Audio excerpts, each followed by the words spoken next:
Muy correcta, ¿eh? Muy No, correcto. no te pareces a Yamile. Qué fina. Son muy finas, sí.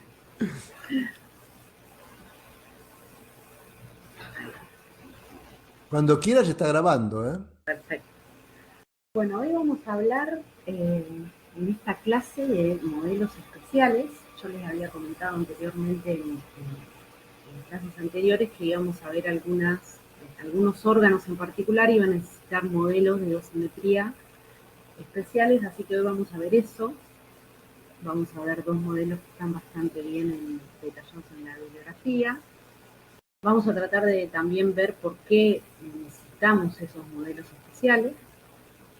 Vamos a ver el modelo de esferas, el objetivo de este modelo, su utilidad y el software que podemos utilizar, que justamente es uno de ellos es DIDAC. Eh, y vamos a ver un poco lo que es el modelo dinámico de vejiga, ¿sí? Y bueno, de la misma manera vamos a ver cómo implementamos eso en el software. Bien, entonces, volviendo un poquito para ver dónde estamos parados, como veníamos diciendo, el formalismo MIR, que es del cual partimos en su momento, ¿sí? Que es el que propusimos tomar para hacer dosimetría. Y bueno, estuvimos viendo qué nos proporcionaba ese modelo, ¿sí? Y cómo obteníamos esa actividad acumulada y los factores S.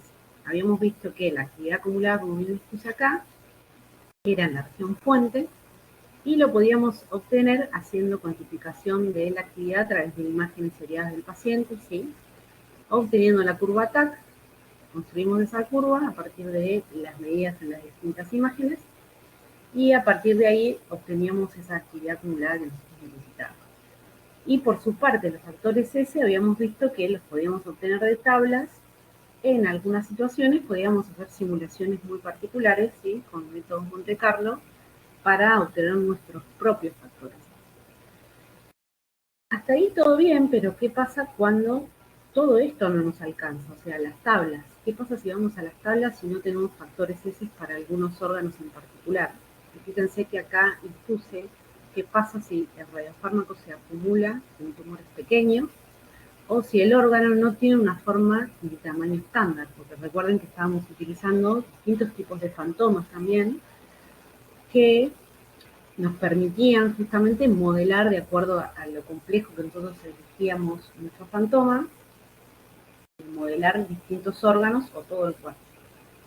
Entonces acá va a entrar lo que llamamos nosotros modelos especiales en dosimetría, ¿sí? Entonces, ¿por qué no siempre alcanza? Justamente por esto, porque hay situaciones, y justamente cuando vamos a la clínica es donde nos encontramos esas cosas, que los modelos que ya están estandarizados para ciertos órganos, y justamente esos fantomas que nosotros, si bien podemos hacer lo más complejo posible, no pueden lograr modelar del todo la fisiología de ciertos órganos. Y no solo de ciertos órganos, sino también de los tumores, ¿sí? Como bien les puse acá, necesitamos, bueno, estrategias para personalizar eso. Entonces acá vamos a utilizar los modelos especiales. Uno de esos modelos, y en realidad uno de esos órganos, que vamos a ver el modelo, es la vejiga urinaria, ¿sí? Y, como bien les dije, los tumores. Porque obviamente, si bien podemos encontrar ciertos tipos de tumores que pueden estar o encapsulados o que tienen ciertas formas que nos permiten modelarlos bien, eso en la práctica no siempre ocurre. Entonces, ¿qué sucede con la vejiga? Bueno, la curva de tiempo de actividad no refleja la actividad acumulada real, lo vamos a ver en la vejiga, y eso tiene que ver justamente por la fisiología del paciente, porque el paciente va a orinar antes de las mediciones, de acuerdo al protocolo que nosotros estemos utilizando, y ¿qué sucede? Ese órgano fuente justamente se va a vaciar, y entre los puntos que nosotros vamos a adquirir cuando la vejiga esté llena y vacía, ahí vamos a tener que, bueno, ver qué es lo que podemos hacer. Y bueno, con respecto a eh, los tumores lo que sucede es que no están en los fantomas, a menos que nosotros hagamos esos fantomas y los estandaricemos de alguna manera, pero no hay modelos estándar como venimos viendo, no hay factores S que estén predefinidos en tablas, Y bueno, justamente como dice ahí, por la localización, el tamaño, la variabilidad de los tumores, ¿sí? Entonces no podemos representarlos como modelos antropomórficos como veníamos viendo. Entonces, bien, hoy vamos a ver estos modelos de esfera, como bien les dije, ¿sí? Eh, el modelo dinámico de vejiga y otros modelos, les voy a comentar un poco al pasar, pero para que lo tengan en cuenta. Después vamos a ver en algunas clases más en particular algunos otros modelos. Hay modelos para hueso, tiroides, ¿sí? Y modelos gastrointestinales.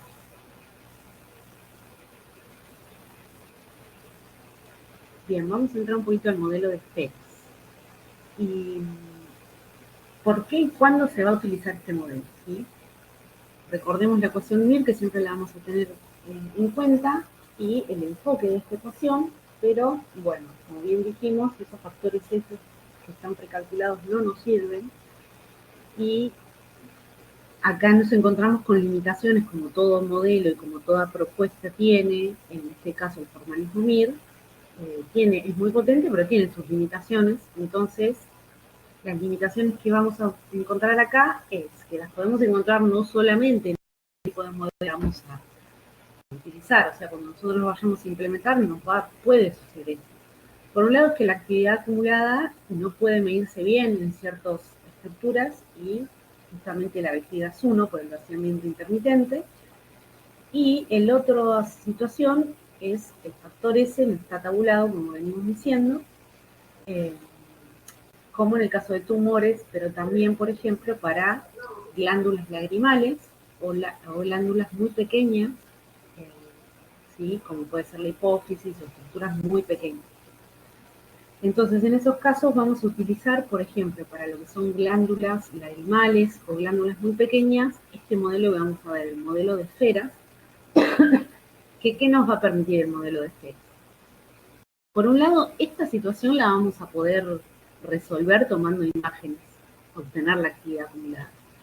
Pero no vamos a tener factores S tabulados, ¿sí? Entonces vamos a utilizar el modelo de esferas, ¿sí? Para calcular nosotros los factores S de autoirradiación. Esto es importante, que lo vamos a ver en detalle, porque remarco lo de autoirradiación para órganos o estructuras, ¿sí? Que puedan modelarse justamente solamente con este modelo. Y acá les puse algunos ejemplos: tumores primarios o metástasis, glándulas lacrimales, salivales o hipofisales. Entonces, bien, eh, como les venía diciendo, ¿por qué usarlo? Acá está la importancia. A ver, para simplificar, como dice ahí, las limitaciones que tienen la dosimetría MIR, ¿sí? En comparación con las simulaciones de los fantomas que están bien detallados en el ICRP, el modelo de esferas nos va a permitir calcular esos factores S que no están tabulados en esas estructuras muy pequeñas, ¿sí? Que no van a estar representadas justamente en nuestros fantomas, ¿sí? Y fíjense que por más que nosotros usemos fantomas híbridos, por más que sean tan detallados, no vamos a tener esos factores. Entonces, este modelo de esferas lo que introduce es una simplificación de lo que sucede con los fantomas antropomórficos, que está bien detallado en el ICRP. Vamos a tener geometría simplificada, ¿sí? Vamos a poder llevar ese, por ejemplo, tumor, modelarlo. Si no tenemos factores S, lo vamos a poder simplificar con una geometría bastante simple, porque el modelo asume que esa estructura glándula tumor, ¿sí? Lo modela como una esfera simple. Por otro lado, vamos a tener que la composición de esa esfera, ¿sí? o la densidad es uniforme. Entonces, el modelo de esferas asume que la esfera tiene una densidad y una composición uniforme equivalente al tejido que nosotros estamos modelando. Y después también va a tener una distribución de actividad uniforme. Estos serían como los postulados del modelo de esferas, ¿sí? Con respecto a la actividad uniforme, el modelo postula justamente que la radiactividad va a estar distribuida en toda la esfera de manera uniforme. Y después, otro postulado muy interesante que dice que el medio va a ser infinito y homogéneo, ¿sí? O sea, se asume que la esfera está localizada en un medio infinito y uniforme sin actividad. Y bien estas pueden ser simplificaciones que uno puede pensar, bueno, pero estoy simplificando demasiado una estructura que es bastante compleja. En realidad no, porque nos va a permitir calcular bastante al detalle eh, los factores estos, ¿sí? Bien, entonces, ¿qué vamos a hacer con este modelo y qué es lo que hace este modelo? Este modelo nos va a proveer, como bien venimos diciendo, factores de autoirradiación. O sea, va a asumir que toda la dosis proviene de la actividad contenida dentro del mismo órgano o tumor, ¿sí? Y esto es útil para estructuras no incluidas en los fantomas, como venimos diciendo, y lo que tiene este modelo, como todo modelo obviamente tiene sus limitaciones, es que no considera irradiación cruzada, ¿sí? O sea, no podés calcular la dosis que recibe el tumor desde otros órganos y no calcula la dosis que el tumor le da a otros órganos, ¿sí? Esa es una limitación importante, pero a la hora de modelar lo que nosotros necesitamos con estructuras tan pequeñas, si bien es importante, no es limitante. Es sí una limitación importante, como les remarqué acá, en ciertas terapias como cuando se utilizan emisores beta-menos, ¿sí? Que ahí sí vamos a tener irradiación más cruzada, ¿sí? Eh, pero en los casos en los que podemos casi despreciar esa irradiación cruzada, no nos va a limitar tanto a la hora de modelar, ¿sí? O sea, podemos hacer simplificaciones y despreciar esa irradiación cruzada. Y como les puse acá, esta simplificación es clínicamente aceptable en la mayoría de los casos. Después podemos ver detalles en la bibliografía o casos particulares. Pero para tener en cuenta, y se los remarqué acá, que este modelo no va a reemplazar la necesidad de cuantificar actividad, ¿sí? Porque dijimos que nos interesa conocer esos factores S que no tenemos, pero sí o sí vamos a tener que cuantificar y buscar la actividad acumulada en las imágenes. Y obviamente usar factores S del modelo, no solamente del que estamos nosotros buscando, ¿sí? Entonces, ya un poco les había anunciado los postulados del modelo de esfera. Quien primero postuló este modelo fue en el año 1968, es bastante antiguo, ¿sí?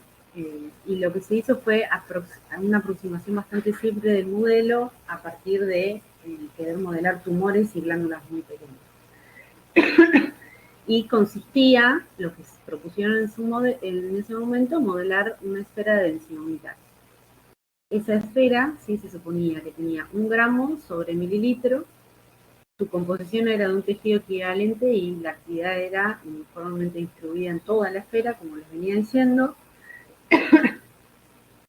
ya sea tanto para radiofármacos, emisores de electrones o fotones, y se localizaba en un medio infinito, también con una cierta densidad. Acá les puse, esto más que nada es, digamos, en detalle cómo se postuló en su momento para que lo tengan en cuenta, que es la base del modelo, ¿sí? Porque después se fueron afinando con el tiempo a partir de esto. Y bueno, como bien les dije, la importancia esto de la autoirradiación. Solo considera autoirradiación. Acá que les había puesto aquí abajo un detalle, ¿sí? Bueno, ¿a qué nos referimos justamente eso con autoirradiación? ¿Sí? Que la dosis de la esfera puede dar o recibir a otros órganos, o sea, no puede ser estimada esa dosis que recibe o se da de otros órganos. Insisto tanto en esto porque es importante, porque es algo con lo que nosotros venimos viendo en otros modelos que tenemos que considerar. De hecho, cuando estuvimos viendo los modelos compartimentales, recuerdan ustedes que veíamos justamente eso, ¿sí? La contribución de un órgano hacia otro. Bien, después en el año 2000, Stabile utilizó justamente este modelo de esfera del año 1968 y aplicó 2 códigos Monte Carlo, ¿sí? Para hacer simulaciones, que se los dejé acá en detalles con nombres si los quieren buscar, y también la bibliografía donde los pueden sacar. Utilizo esos 2 modelos y el modelo de esferas del año 1968. Y lo usó para obtener la fracción de energía, ¿sí? Absorbida. Fíjense que yo acá les puse esta ecuación que vimos al principio, la fracción de energía absorbida. Y específicamente lo que hicieron fue calcular, ¿sí? Stavin y colaboradores, la fracción de energía emitida por una partícula, electrón o fotón, dentro de esa esfera que es que tiene la dosis absorbida, dentro de esa misma esfera, ¿sí? Por eso decimos autoirradiación, ¿sí? Estas fracciones de energía absorbida, ¿sí? Se determinaron. ¿Qué fue lo que se determinó a partir de esta fracción de energía? Electrones y fotones de distinta energía inicial, ¿sí? S y I, y los códigos Monte Carlo permitían simular el transporte de partículas con energía específica. Eso es lo que nos permite. Entonces se pudo evaluar tanto para los electrones o fotones. Y también se utilizaron esferas de distintos tamaños, ¿sí? De distintas masas, y lo que hicieron fue repetir las simulaciones para distintos tamaños de esferas y volúmenes de esferas, y todos, obviamente, todas las esferas, una densidad unitaria.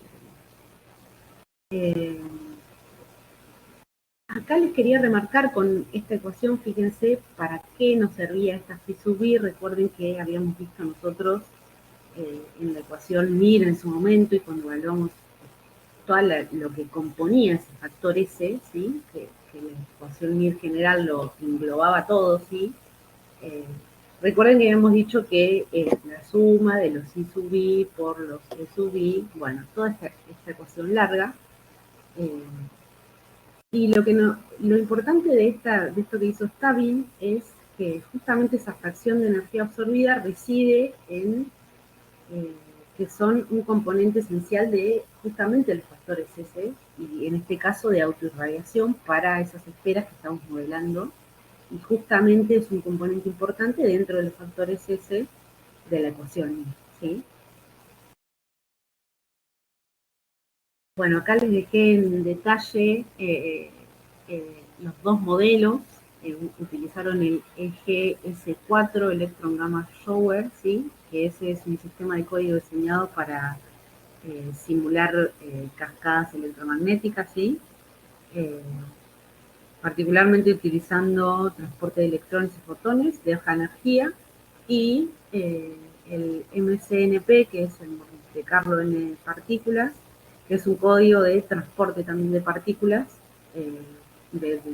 También en ese caso simula neutrones, fotones y electrones.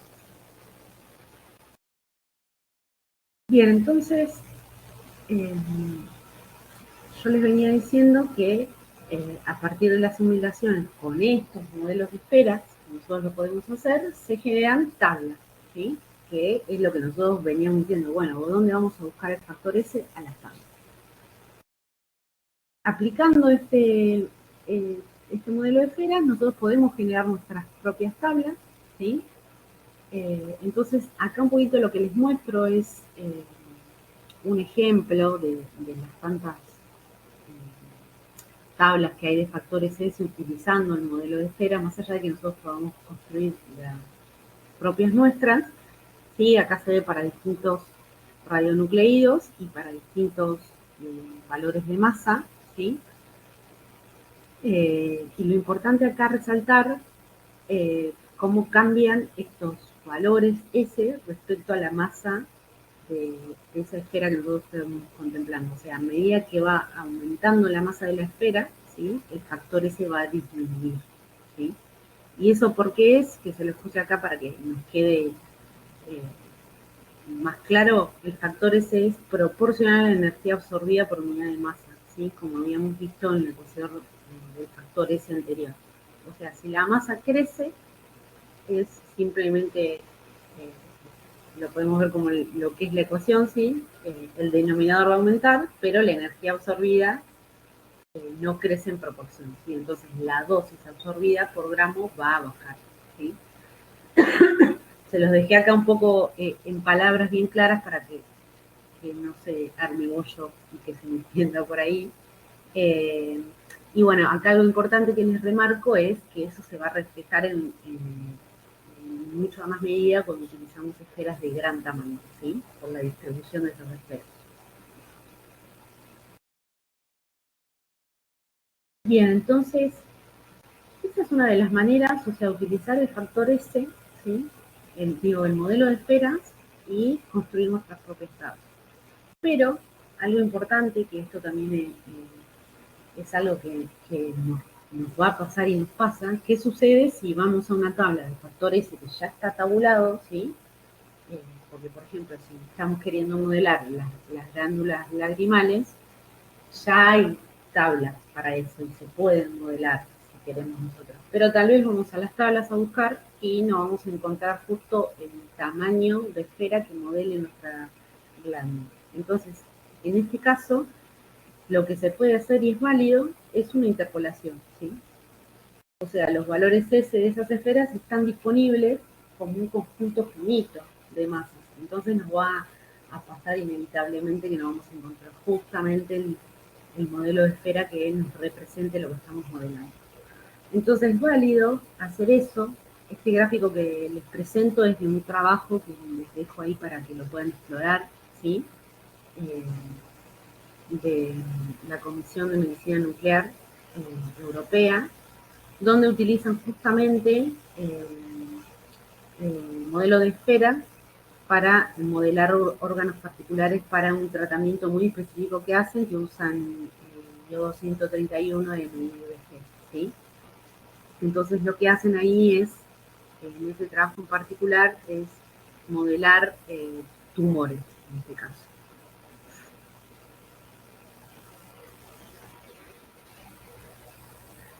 Bien, entonces, acá un poquito, si bien para dejarle un poco más claro la importancia de esta interpolación, ¿sí? Obviamente es una interpolación numérica y se va a basar, como dice ahí, en suponer una relación entre masas, ¿sí? Una simple relación entre masas y sus valores de factores S, ¿sí? Que van a cambiar, que esto es importante cuando nosotros vayamos a tabla, de forma continua y predecible entre una masa y otra, ¿sí? No se vuelve muy compleja la interpolación. Y esto se los remarco porque es algo interesante, o sea, no nos va a presentar una dificultad. Y esto sucede porque la absorción de energía radiactiva en un proceso físico, se les deja acá bastante claro, es continua justamente. Entonces las simulaciones modelan este proceso, ¿sí? Físico, generando curvas bastante suaves. Entonces no vamos a tener mucha más complicación a la hora de utilizar interpolación. Bueno, y esto un poco también justifica la importancia de por qué podemos hacer interpolación. Bien, acá un poco les dejé algunos datos de justamente ese trabajo, ¿sí? Vane, Sí. Pene, ¿te puedo interrumpir? Sí. ¿Sí? Pues no te escuché. Dime, a ver. No estoy entendiendo bien esta parte. Sí, decime. O sea, decime y retomo. No, digamos, esta recta para Sí. interpolar, ¿sirve solamente para el hígado o hay para distintos, tengo que buscar para el órgano que a mí me interese? Claro, justamente en realidad para los órganos que vos te intereses, porque el modelo de esferas básicamente lo vas a utilizar para órganos, ¿sí? O muy pequeños, ¿sí? O para algunas geometrías muy pequeñas, ¿sí? Pueden ser tumores o pueden ser tumores dentro del hígado, ¿sí? O pueden ser algunas glándulas muy pequeñas. Ok, o sea, ponerle en este caso que vos presentaste, yo estoy interesada en averiguar el valor S de un tumorcito que está dentro del hígado. Sí. Y de alguna forma, eso Vos también podés. es una pregunta, Sí. sé la masa de ese tumor, que también es una pregunta cómo la sabría. Sí. Bien, a ver, ahí recordemos qué es lo que vos tenés que hacer. Vas a obtener imágenes, ¿sí? De tu paciente, primero para saber la localización de esa masa tumoral y saber lo que estás modelando, y a partir de ahí, no solo obtener la actividad acumulada, que es lo que te interesa, sino ver si dentro de tus factores S y tu modelo de órgano que vos vas a simular con tu fantoma, ¿sí? Vas a tener data de información o vas a tener que vos construir o tu propio fantoma para ese tumor o tabular vos los factores S, ¿sí? Ok, ya me ubiqué. O sea, yo tengo la imagen, marco el volumen del tumor, Sí. ahí obtengo las curvas, las TAC, y después obtengo las TIAC, y ahora lo que me faltaría es el S. Claro. Y el S, vos decís que esto lo saco directamente así de este tipo de tablas que están de gráficos. Sí, en realidad, vos lo podés obtener de tablas, como vimos recién, ¿sí? Porque están tabulados. Después vamos a ver que el software IDAC tiene valores S utilizando el modelo de esferas. A ver, para que quede claro, no necesariamente tenés que usar siempre el modelo de esferas. Es un recurso para cuando vos tenés órganos o estructuras o muy pequeñas o con una geometría que no está, digamos, estandarizada, ¿sí? Porque es lo que sucede en realidad con algunos fantomas, ¿sí? Entonces, cuando vos te encontrás con eso, tal vez un tumor dentro del hígado, tal vez no tengas en tu fantoma, en los que ya están en toda la bibliografía, no esté detallado. Entonces vos vas a tener que construir tu fantoma, ¿sí? Y obtener estos factores S. Por ahí lo encontrás de tabla, ¿sí? Pero esto es particular del modelo de esferas, ¿sí? No quiere decir que necesariamente vos vas a tener que utilizar el modelo de esferas, ¿sí? Okay. Siempre, digamos. Te vas a encontrar que también hay valores S tabulados del modelo de esfera, pero si vos vas a buscar, decís, bueno, tengo mi tumor que va a tener una masa, por ejemplo, acá dice 200 miligramos. Bueno, vas a buscarla y no la encontrás. Tiene 250, por ejemplo. Entonces, ese otro recurso que yo estoy proponiendo con la gráfica es hacer una interpolación. Es una cuenta, básicamente, o sea, interpolar literal como hacemos con cualquier cosa. Justamente eso, pero bueno, lo que pasa que, ¿por qué estoy remarcando que se puede hacer y no vamos a tener limitación? Porque está bien, es como hablamos con Federico la vez pasada, que hablamos, sí, estamos haciendo cuentitas con números y se puede hacer y todo, pero también tenemos que ver lo que está detrás, qué cuentitas estamos haciendo y que no es cualquier cosa, ¿sí? Estamos usando de valores de energía y que encima estamos simulándolas con código Monte Carlo, ¿sí? O sea, no es cualquier cuenta que estamos haciendo, tenemos que ver qué es lo que hay detrás, justamente también para ver qué errores estamos cometiendo, ¿sí? La interpolación en este caso es un recurso bastante que se utiliza bastante en el caso que vos en tablas de modelos de esfera no encuentres la masa de tu tumor, de lo que estés modelando, de tu glándulo. Y se puede hacer y no tiene casi prácticamente limitaciones, ¿sí? Este trabajo la utiliza y justamente interpola, ¿sí? Ok, bueno, perdona, ya no te interrumpo más. Era porque No, si no te no. interrumpía, ya No, está perfecto, no está podía perfecto avanzar porque ya me había perdido. está perfecto que me interrumpa. Entonces, bueno, acá les dejo este trabajo, acá un poco les remarqué justamente eso, lo que hicieron, ¿sí? Y la propuesta, en este caso, el trabajo es más extenso, explica qué otro tipo de imágenes se adquirieron, se los dejo como para que lo vean porque también está, es una guía SOP que se le llaman, ¿sí? De procedimiento para este tipo de radiofármacos, ¿sí? Acá les detallé un poco lo que ellos hicieron, ¿sí? Realizaron de 3 a 5 imágenes de SPECT, ¿sí? Cuantitativa, para obtener al menos entre 3 y 7 días post administración del radiofármaco, ¿sí? Fíjense que acá les puse por eliminación lenta, que es lo que ellos tuvieron en cuenta, y lo que hicieron fue estimar la masa tumoral mediante tomografías computadas o imágenes híbridas, usaron SPECT-CT y PET-CT, ¿sí? Justamente y utilizaron el modelo de esfera en este caso. Bien, esto es un poco, en realidad, el resumen de lo que venimos hablando, ¿sí? Del caminito que hacemos, un poco desde que adquirimos las imágenes, para obtener el valor de actividad acumulada, ¿sí? Con imágenes seriadas, como ya venimos hablando desde siempre. Y acá les remarco, en este caso, que se basa un poco en ese trabajo de la bibliografía y en ese radiofármaco, que se toman imágenes entre el tercer y el séptimo día post-administración del radiofármaco. Esto también es un poco a modo de ejemplo, porque depende de la terapia que nosotros estemos haciendo, hay distintas propuestas, ¿sí? Depende del tipo de tumores, por ejemplo, para los que son tumores neuroendocrinos, hay propuestas muy específicas y también guías muy detalladas de cuándo y por qué se tienen que tomar las imágenes, cuándo se administra, cuándo no. Así que tómenlo así y podemos después ver casos particulares, ¿sí? Que los vamos a ver en otras clases. Después construimos nuestras curvas TAC, ¿sí?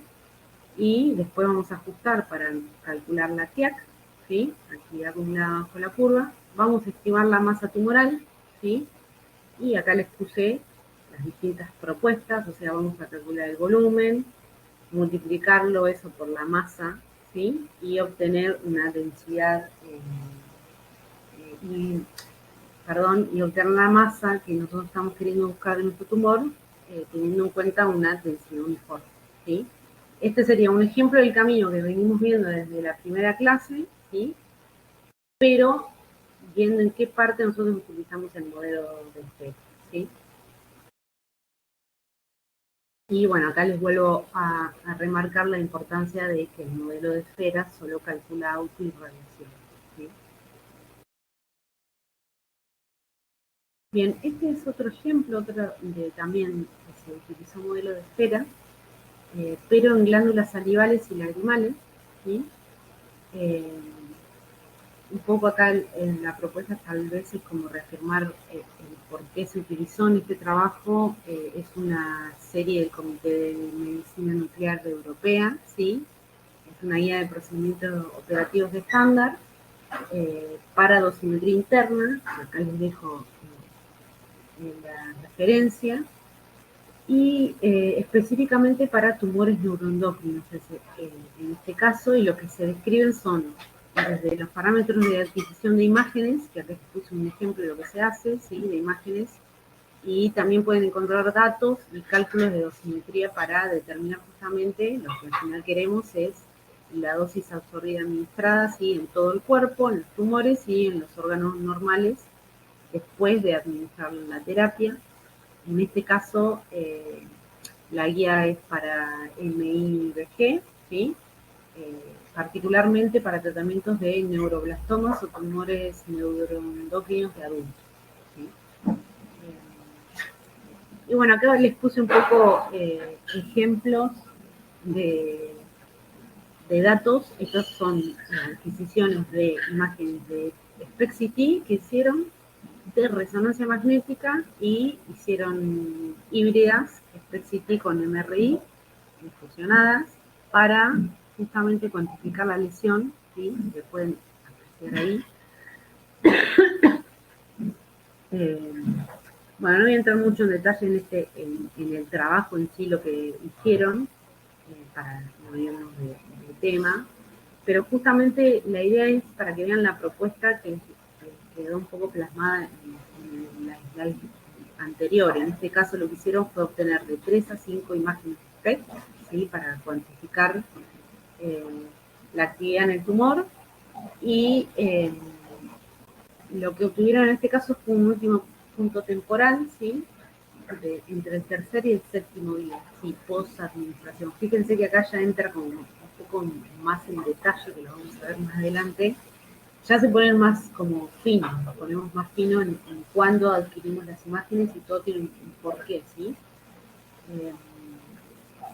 Bueno, y acá les puse qué hicieron ellos para obtener, ¿sí? Seleccionar valores S de esfera, ¿sí? Correctamente. Hicieron también, utilizaron modelos de esferas, justamente para modelar en este caso tumor a partir de delimitación con SPECT-CT y PET-CT.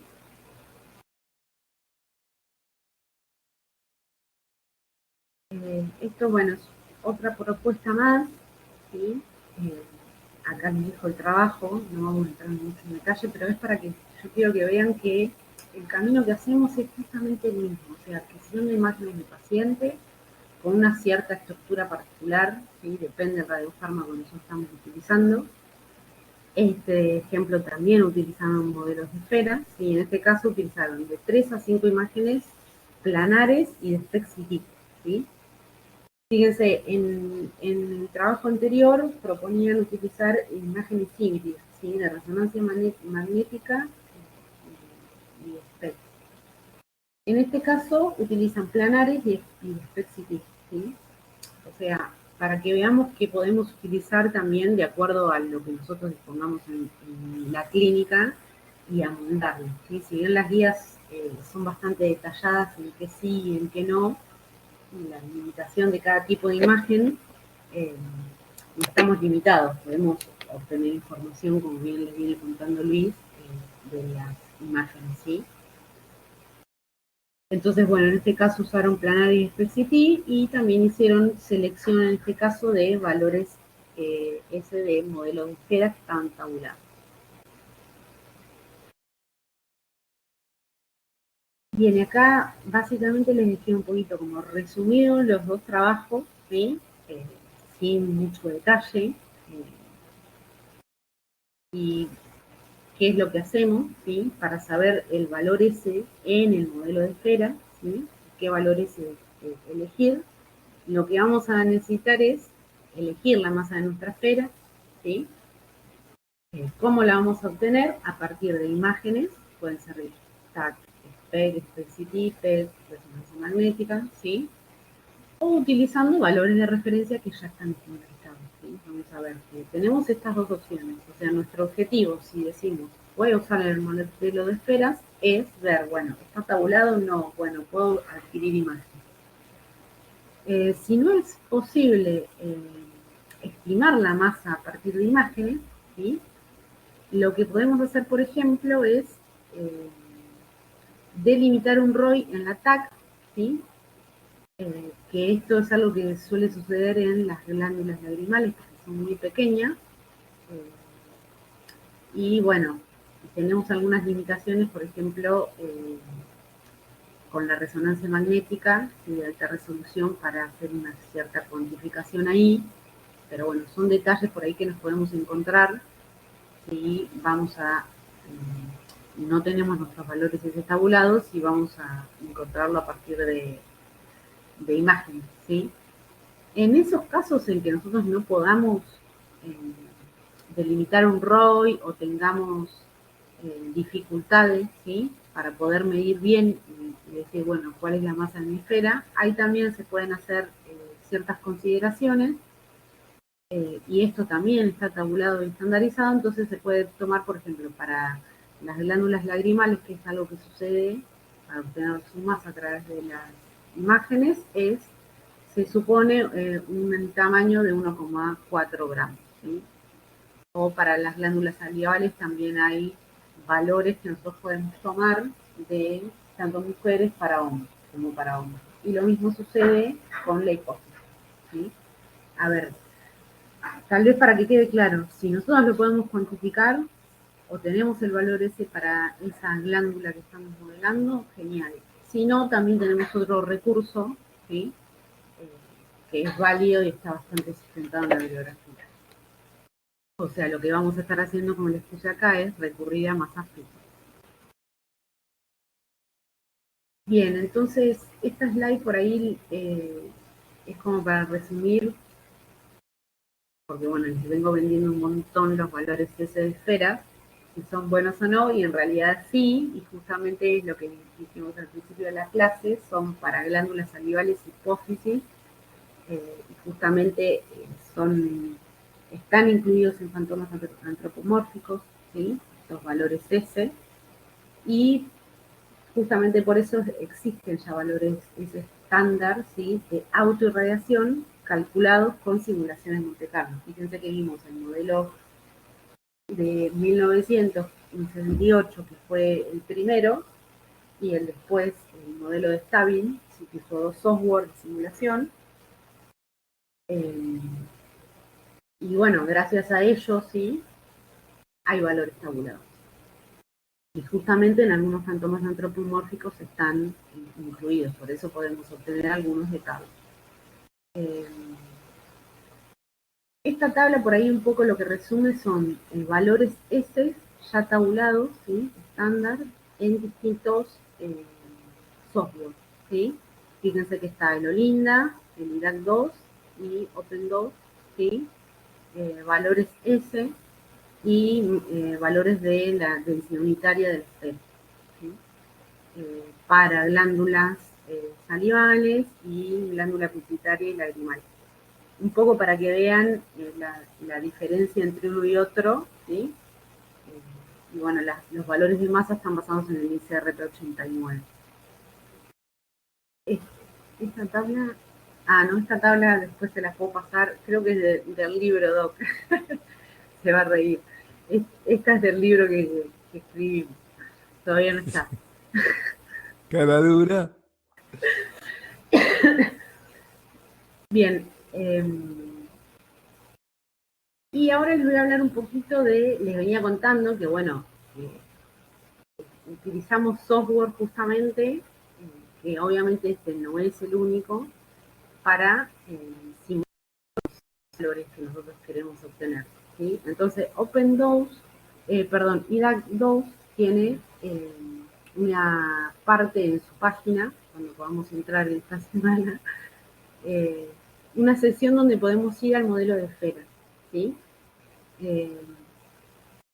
En este caso, el IDAC esferas lo que incluye son valores S, ¿sí? Para esferas de distintas densidades, ¿sí? Y unitarias, como venimos viendo, y nosotros lo que podemos hacer es seleccionar el radionucleido de interés, la esfera, y el programa lo que nos va a devolver es el factor S en miligray sobre megabecquerel, ¿sí? Para esa esfera del tamaño que nosotros seleccionamos. Y a partir de eso nos va a calcular la actividad acumulada en el tumor, ¿sí? A partir de los datos que nosotros le ingresemos. Entonces, bueno, acá les muestro un poquito cómo es la interfaz, ¿sí? Que tenemos para seleccionar el radionucleido de interés. Vamos a seleccionar el tipo de esferas, ¿sí? Acá hay distintos órganos, ¿sí? Que nosotros vamos a querer modelar. Y el programa nos va a devolver para esa selección los factores S, ¿sí? Para distintos tamaños de esferas, ¿sí? Fíjense, acá está en centímetros cúbicos. Y nos va a tirar para esos centímetros cúbicos el valor S. Y a partir de eso, el programa mismo, después de que nosotros configuremos esos valores, nos va a calcular una actividad acumulada bueno, ahí yo les puse el tumor, pero va a depender lo que nosotros qué valores estemos utilizando, y la tabla de factores S calculada, ¿sí? Con la 2.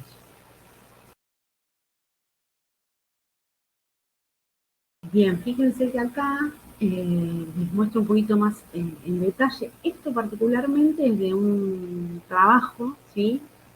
En el que se utilizó el modelo de esferas, se utilizaron este software, y ahí lo que hicieron, bueno, selección del modelo de esferas, ¿sí? Cortical óseo utilizaron, con un volumen de 10 centímetros cúbicos. Tal vez es un ejemplo un poco más numérico, para que vean cómo implementarlo. Entonces seleccionaron para un modelo de esferas óseo cortical, y fíjense que ellos seleccionaron una actividad administrada de 1 megabecquerel, ¿sí? En con un periodo de desintegración de 80 días. Eso, bueno, en el trabajo está bien detallado, lo hicieron, cómo seleccionaron, y les devolvió una dosis absorbida en la esfera de 102 Gray, ¿sí? Bueno, después les voy a poner el link de ese trabajo. Bueno, y ahora vamos a ver por último, les quiero contar otro modelo. Yo les venía hablando del modelo para glándulas pequeñas y tumores. vamos a ver el modelo dinámico de vejiga, ¿sí? Que es otro tipo de modelo especial. Entonces, el modelo dinámica de vejiga, ¿sí? ¿Por qué es importante? Porque habíamos dicho al principio que se vacía de forma intermitente la vejiga, ¿sí? No va a ser posible obtener su curva TAC habitual como hacemos mediante imágenes con otros órganos y, como bien dice ahí, se aplica el mismo enfoque que en otros órganos con algunos detalles específicos, ¿sí? Y lo que vamos a requerir para este caso, para obtener nuestras curvas TAC, va a ser un modelo matemático, ¿sí? Que simule justamente eso, lo que sucede con la vejiga, su llenado y su vaciado de manera periódica, ¿sí?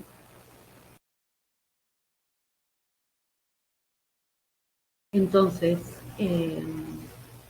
como bien habíamos dicho, bueno, conocemos cuando administramos ¿sí? un radiofármaco que la vejiga se llena y se vacía de manera periódica, ¿sí? Y podemos ver en esta gráfica ¿sí? un ejemplo de esto es de un trabajo de curva actividad-tiempo de Stabin, ¿sí? De 2017, donde acá podemos ver, ¿sí? Los puntos temporales que se pueden tomar en un análisis biocinético ¿sí? de la vejiga y podemos observar el vaciamiento de la vejiga y cómo a lo largo del tiempo ¿sí? se comporta el vaciamiento de la vejiga, ¿sí? Y a partir de esto obtener una curva de actividad-tiempo para la vejiga. Entonces los cuadraditos grises de la curva lo vamos a ver más en detalle acá.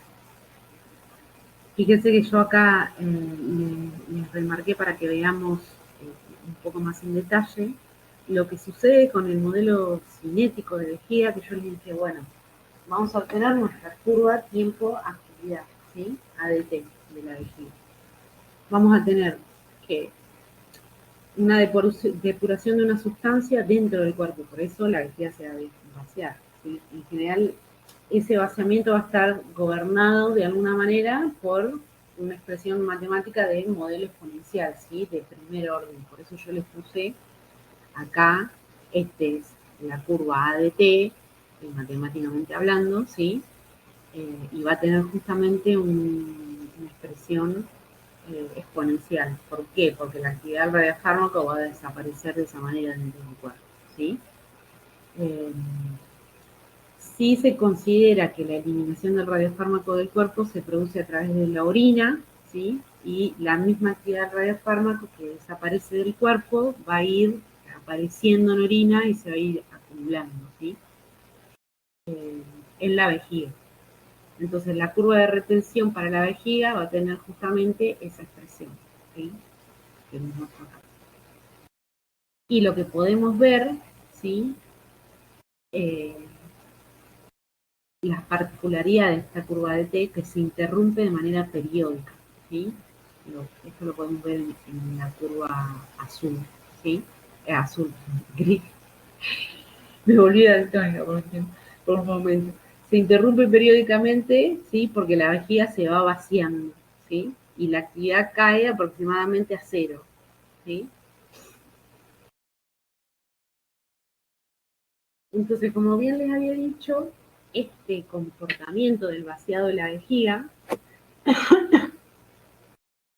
va a estar modelado por una ecuación, en este caso, que es la que les presento acá, ¿sí? Que es un modelo de evacuación de la vejiga y se puede utilizar como modelo cinético. Este modelo, justamente, que les propongo acá, se propuso por primera vez en el año 1973, ¿sí? Para calcular la dosis en un feto, ¿sí? Debido a la acumulación de radionucleido en la vejiga materna, ¿sí? Creo que ahí les puse el trabajo, ¿sí? Para que lo puedan explorar, pero básicamente para que tengan en cuenta de dónde surgió. Eh, y bueno, y fue originalmente justamente por eso, para estimar la dosis fetal en embarazadas, expuestas a un radiofármaco que se eliminaba por orina, justamente, ¿sí? O sea, principalmente por orina. Y hoy en día se aplica para estimar la actividad acumulada en la vejiga, este modelo, ¿sí? Entonces podemos observar las fórmulas, yo ahí les marqué para que tengamos en cuenta que son cosas que nosotros podemos medir fácilmente, ¿sí? La actividad administrada, que la vamos a conocer, la fracción de actividad que se elimina por orina. Vamos a tener una constante de remoción, se llama biológica, de ese radiofármaco por orina, y una constante obviamente de desintegración física de ese radionucleido. Bueno, y acá también les marqué un tiempo, un T, que va a ser el intervalo en el que se va a vaciar la vejiga, ¿sí? Una particularidad que acá les remarqué es que este modelo justamente lo que no necesitamos es datos específicos de la actividad del radiofármaco en la vejiga, sino de la actividad del radiofármaco en la orina del paciente, ¿sí? Que es un dato que podemos cuantificar.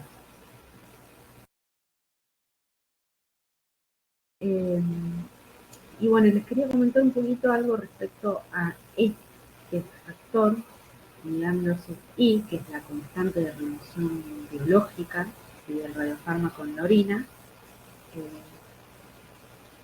¿Cómo conocemos ese valor? ¿Sí?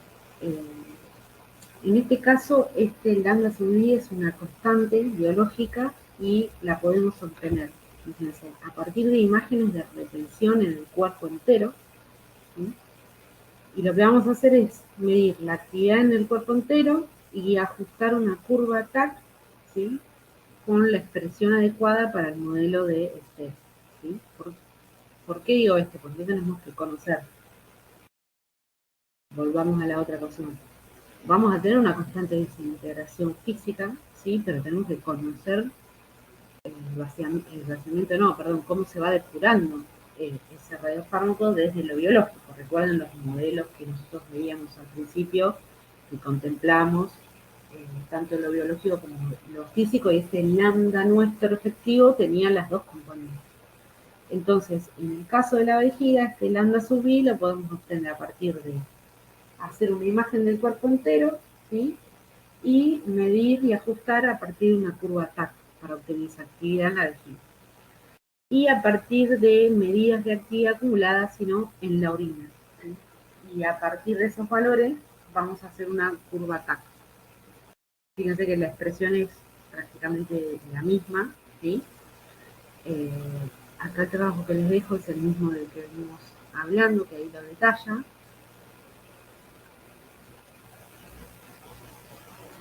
Y también contarles un poquito, para que podamos indagar más, que en IDAC también tenemos una herramienta que nos permite estudiar el sistema binario, ¿sí? Y en este caso, bueno, acá les presento un poco cómo es la interfaz de la herramienta, bueno, Dynamic Ladder se llama, que cuando nosotros entramos a esta sección del IDAC lo vamos a tener acá abajo, ¿sí? Y fíjense que acá tenemos IDAC esferas y IDAC Bladder, ¿sí? Entonces entramos a cada uno de ellos para utilizar cada uno de los modelos, y básicamente esta es otra funcionalidad de IDAC 2, ¿sí? Y lo que nos va a permitir es calcular actividad acumulada en vejiga urinaria por unidad de actividad administrada, ¿sí? Lo que debemos tener en cuenta es que debemos seleccionar lo mismo, como veníamos viendo, el radionucleido de interés y el modelo de vejiga para la actividad, ¿sí? Y los otros datos que nosotros vamos a tener, que ahora les voy a mostrar en la interfaz, que fíjense que acá les puse en detalle, vamos a incluir datos de la actividad del radiofármaco en la orina del paciente, ¿sí? A cada tiempo se va a sumar toda la actividad de eliminación hasta un cierto tiempo. Y después vamos a tener, a partir de esos datos, el programa que va a hacer, va a utilizar un modelo biocinético, ¿sí?, para calcular la curva de retención de la vejiga con evacuación, ¿sí?, y va a realizar la integración. Y finalmente el programa nos va a dar la actividad acumulada en la vejiga por unidad de actividad administrada, ¿sí?, para los distintos fantomas. Entonces, fíjense que acá yo les muestro los detalles que le puse en la slide anterior, es un poquito lo que les conté acá para que ustedes vean. Lo que seleccionamos en cada parte, la actividad, la dinámica de la vejiga, lo que vamos a calcular, ¿sí? La actividad administrada, acá vamos a poder obtener esa curva que yo les mostré, ¿sí? En horas, en la Becquerel, que era, bueno, un ejemplo de un trabajo en particular que les mostré hoy. Ustedes van a poder obtener esa curva, ¿sí? Y después poder calcular la actividad finalmente acumulada sobre la actividad administrada. Bien, y acá les dejé un poquito como un resumen de lo que veníamos viendo. En realidad es como una tabla comparativa que se me ocurrió armar como para englobar todo, porque justamente lo que veníamos hablando en las primeras clases es siempre parándonos en el modelo estándar MIR, que nos sirve un montón, pero bueno, ahora tenemos el caso de los modelos especiales. Entonces lo que traté de hacerles un poquito fue resumir las distintas cosas que nosotros vamos a obtener, que venimos hablando en las primeras clases, con la ecuación MIR, y qué cosas particulares nosotros necesitamos cuando utilizamos un modelo especial, ¿sí? Esas cosas respecto a la actividad acumulada, ¿sí? O TIAC, respecto a los factores S, a la anatomía, ¿sí? Base que estamos contemplando, y respecto también al software. Fíjense, por ejemplo, la actividad acumulada en el modelo estándar MIN, ¿sí? Habíamos dicho que deriva del área bajo la curva, tiempo actividad, ¿sí? Y de ahí vamos a obtenerlo como cuantificando actividad en imágenes de medicina nuclear seriada. En el caso de un modelo especial, la cuantificación es directa por imágenes. Si es insuficiente la dinámica biológica, vamos a utilizar mediciones más detalladas, ¿sí? Y en estos casos se requieren modelos matemáticos especiales, como les había mostrado en la vejiga, por ejemplo, ¿sí? Bueno, no se las voy a leer todas porque se van a aburrir, pero para que por ahí nos quede un poco la comparación de lo que venimos hablando, y que no es que el modelo estándar MIR ya no nos sirve, sí nos sigue sirviendo, es como nuestra base, ¿sí? Ahí tenemos la base estable, pero de ahí, obviamente, de acuerdo a lo que estemos modelando, trabajando, se va a complejizar más, entonces vamos a tener nuevos recursos y más recursos, ¿sí? Bueno, finalmente les dejo acá la bibliografía, ¿sí? Como bien estado en las otras clases, los capítulos del libro de Stabin, donde venimos viendo y siguiéndolo bastante, ¿sí? En qué capítulo está todo esto del modelo de esferas, los trabajos que les estoy comentando en las distintas slides, bueno, el link de Open Doors para que lo puedan ir chusmeando un poco, y bueno, los otros trabajos y el de IDAX 2. Y no hay más, ahora sí.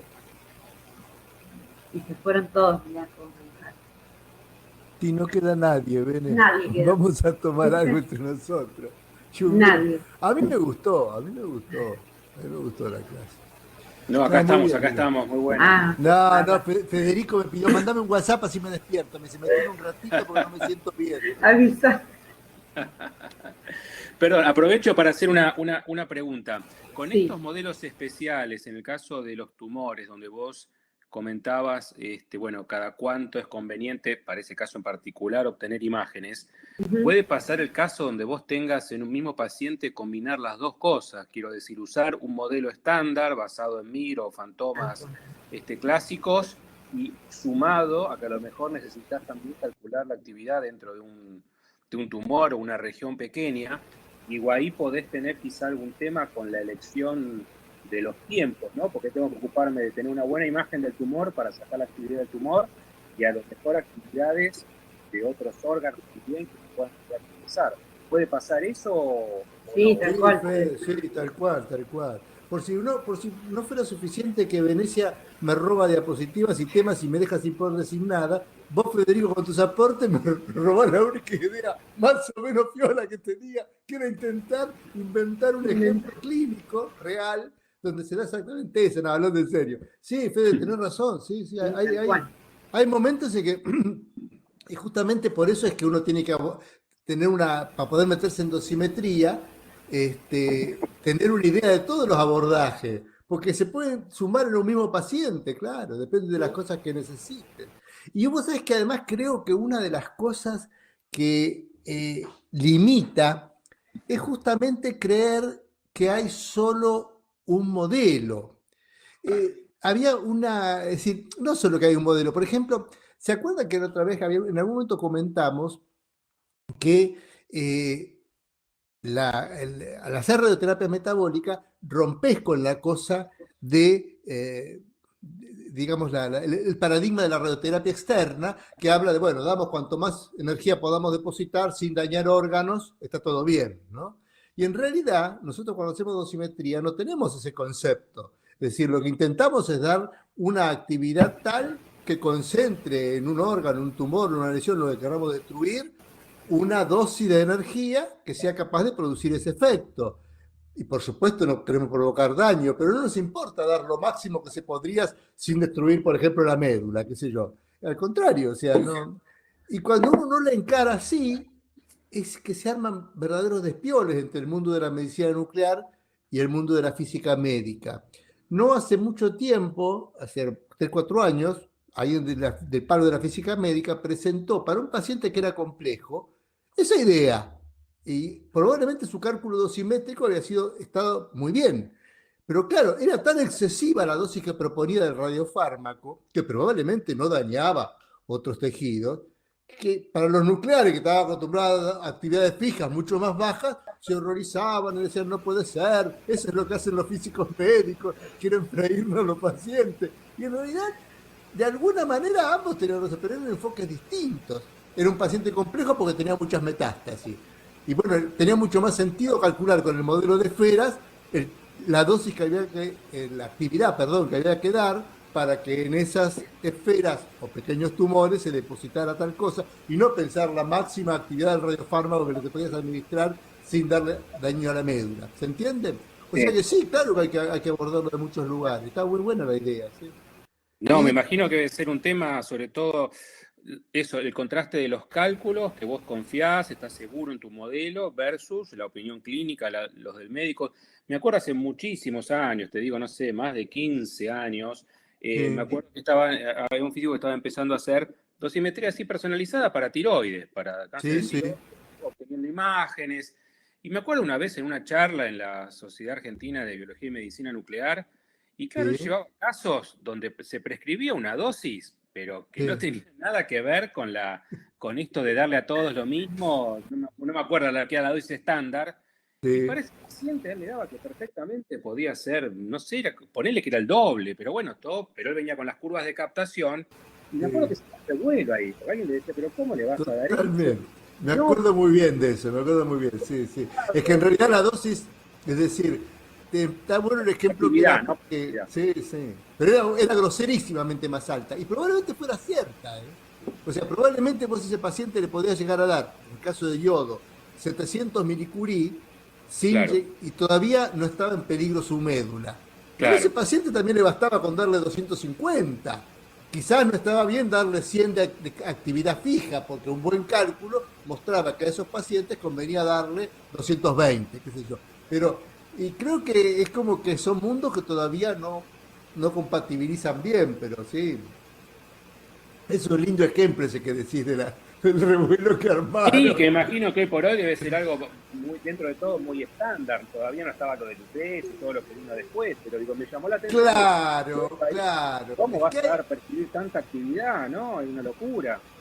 Es que en realidad en otros fármacos, está bueno lo que decís, porque en realidad en otros fármacos la dosimetría, bueno, pareciera que tiene más sentido porque no hay tanta experiencia como si la hay con el yodo, que ya tiene actividades fijas muy definidas. Y eso es lo que hace que los médicos nucleares se alboroten. Pero en esos nuevos fármacos que todavía no están claras las actividades, puede ser que se acepte un poco más la dosimetría. Pero también en esos casos es importante tener idea de cómo abordarlo. Porque es muy común, por ejemplo, que sean metástasis. Recién decía Venecia la idea de la esfera, incluso de importante tamaño, cuando era un tumor inserto en otro órgano. Y claro, hasta ahora en general lo que se usó para el cálculo dosimétrico, al no tener el modelo de las esferas todavía desarrollado, es considerar que todo el órgano era el emisor de actividad. Por ejemplo, si vos le dabas lutecio, que se iba a fijar en un tumor neuroendocrino, o pues yo estaba pensando en nitrio, que con DOTA se iba a fijar en un tumor neuroendocrino que estaba en el hígado, lo que te imaginabas era que todo el hígado irradiando, y no es cierto que eso fuera así. Era una hipótesis, pero bueno, el modelo de la esfera te acerca a algo mucho más realista en ese caso. No, realmente creo que lo que tenemos que lograr es que se aúnen los dos mundos, ¿no? El de los físicos que entienden cómo hacer los cálculos y acercarse con buenos modelos, y el de los nucleares que hasta ahora tienen el paradigma de no, con las dosis fijas, con las actividades fijas, andábamos bien. Y no es fácil de compatibilizar. Máximo porque la experiencia con el yodo no fue mala en tantos años. Pero no, hay casos en los que se vuelve imprescindible. Qué interesante que es compartirlo. En serio. Sí, en serio, uno aprende. Vos sabés que yo pensé que me acordaba mucho de eso que vos mencionás, ¿sí? No quería hacer nombre, pero además yo estaba entre los que lo criticaban, porque bueno, era malo también. Claro. Ya pensaba para el lado de la física médica, pero viste que uno siempre se tienta de criticar a otros, ¿no? Sí, claro. Sí, qué bestia. Y no, sus cálculos eran muy bien hechos, sus cálculos estaban muy bien hechos. Sí, bueno, pero claro, daban eso. Sé cómo evolucionó después eso, si hoy por hoy se sigue haciendo igual o está más aceptado. Lugares lo seguían haciendo, pero bueno. No, ¿sabés? Lo que pasa es que además, si mal no recuerdo, ese caso que vos decís se basaba en imágenes planas. Claro. Es decir, que todavía era incluso un poquito más primitivo. Lo cual no tiene malo. Claro, hoy por hoy muchos más pueden hacer, pero digamos, creo que hoy por hoy, con el acercamiento, con los estudios tridimensionales y demás, cada vez tiene más sentido, y bueno, profundizar en lo del cálculo, ¿no? Pero aquel no era, vos sabés que fuera de broma, te digo, nosotros nos pusimos a chusmear mucho después con Yamil y demás, y nos pudimos reunir muy bajo cuerda con los cálculos, y no eran cálculos mal hechos, para nada, eran coherentes, ¿me entendés? Lo que pasa es que igual te daban esos resultados, si vos lo enfocabas. ¿Se acuerdan que vimos, creo que en la, no sé, Venecia dio la segunda clase, o no me acuerdo cuándo fue que lo dimos, la parte de lo que sería el modelo basado en sangre? O sea, que es la idea heredada de la radioterapia. Que de alguna manera, cuanto más radiofármaco le puedas dar, como puestas de sangre, pensando que desde ahí va a ser irradiada la médula. Bueno, otros como los depósitos de lutecio, de itrio, se calcula también la médula como blanco posible. Y creo que ese modelo lo tenemos que también desterrar de la cabeza como único, ¿no? Teniendo tantas posibilidades como nos dan esto. Bueno, es cuestión de esperar, el tiempo irá diciendo. Sí, termina siendo así, el tiempo termina, sí. Y tantos paradigmas que van cambiando, hay cosas que eran impensables. Termina siendo paradigmas que se van imponiendo, lamentablemente para los países como nuestros suelen ser cosas que bajan, de Europa o de Estados Unidos, o bueno, y terminan imponiéndose esto, que bueno. Claro, la macana es cuando se imponen así, es un poquito lo que vos decías la vez pasada, Fede, que se imponen a través de software que te venden, o a través de aparatos que lo hacen, ¿me entendés? Exactamente, y entonces es un gran negocio, como siempre. Claro, entonces es difícil estar ducho en agarrar esa herramienta de la mejor manera, ¿no? Tal cual. Sí. Bueno, por eso comentamos también lo bueno de esta comunidad o la de Bardiés, por ejemplo, que son de gente que trabaja bien, que es abierta, bueno, que discute las cosas. Sí. ¿Te parece que eso está bueno? Este grupo sí. Sí, creo que sí. A lo mejor lo que en esta comunidad, como decís vos, hay más gente del palo de las exactas. Claro. Es probable que haya un poco más de generosidad, porque a veces en el ámbito médico es un poquito más celoso de ciertas cosas, ¿no? Sí. Cuando recién empezó acá el PET, hace muchos años, no había todavía experiencia y yo había propuesto que empezáramos iba a haber 2 PET, nomás estaba el del italiano de Buenos Aires, que íbamos a poner el italiano de acá, y entonces que empezáramos a compartir imágenes. Incluso hicimos un pequeño evento acá, no me acuerdo, haber sido en el 2010, por el 2009, no, antes, 2008, que acá en La Plata, lo pusimos así, lo hicimos por nuestra cuenta, pero que vino toda la Sociedad de Medicina Nuclear, la Asociación Argentina de Medicina Nuclear, y para hablar sobre el PET, para mostrarles las posibilidades, para mostrarles las imágenes que habíamos logrado, para mostrarles... Entonces yo les proponía, bueno, empecemos, ya estaba Internet desarrollado, digamos, empecemos a subir todas las imágenes que podamos, para empezar a hacer atlas propios, para empezar a compartir. No quiso nadie saber nada, porque el que tenía un PET quería ser el único y el que no, Claro. bueno, eso lamentablemente, bueno, en esto sería buenísimo que se empezara a subir. Después tenemos que ver, cuando estemos ya por terminar, si se nos ocurre, ahora con la inercia del curso, darle un poco de manija a la red esa que hicimos de dosimetría. Sí. En serio, ¿eh? Hay una red, viste, Fede, se llama Pensado, que la hicimos el año pasado, pero no le Ah, dimos ni mira. bola. No le dimos ni bola. Y se inscribió mucha gente de Latinoamérica, incluso de acá también, gente Sí. de los viejos, qué sé yo, Ana Rojo y demás. No, qué buena idea, dale, me anoto, me anoto. Y no sé, creo, no sé cuántos seremos, 20, 30, pero nadie pone nada, nadie se anima, ¿viste? Creo que no Claro. hay tampoco nadie hace demasiada experiencia. Pero sería bueno empezar a subir cosas. Yo proponía pero claro, nadie quiere empezar a. Todo el mundo que hace alguna cosita quiere, no, primero lo publico, primero lo que sé. Sí, pasa eso, sí, tal cual. Pero Sí. bueno, algo se nos va a ocurrir. Che, ¿descansamos un cachito? ¿Cinco Bueno, minutos? No, perfecto. por ustedes, digo, yo Sí, sigo nomás, sí, pero. dale. Gracias. 5 minutos exactos, ¿eh? Listo. Ok, Confío en que alguien los controle. Vene, vos te quedás ahí. ok. Bien.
estamos. Nunca cortamos la grabación, bro.